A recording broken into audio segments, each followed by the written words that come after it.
ప్రస్తుతం చూస్తే బ్రిటన్లో ఎట్లాంటి పరిస్థితి వస్తుంది ఇది చూడాల.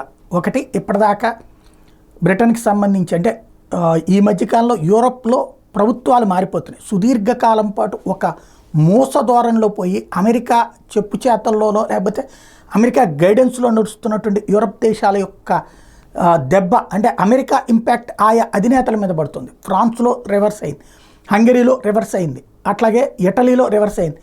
లెఫ్టిస్ట్ ఐడియాలజిస్టుల నుంచి రైటిస్ట్ ఐడియాలజిస్టుల వైపు వచ్చేసినటువంటి పరిస్థితి. అట్లాంటి సిచ్యుయేషన్ ఇప్పుడు బ్రిటన్లో వస్తుందా అన్నటువంటి చూడాలి. అయితే బ్రిటన్లో రివర్స్ కాన్సెప్ట్ ఉంటుంది. ఒకటి మాత్రం ఖాయం, ప్రభుత్వం మారడం. ఏదైతే రిషి సునక్ ప్రభుత్వం అయితే గద్దె దిగే పరిస్థితి 99.99% కనబడుతోంది.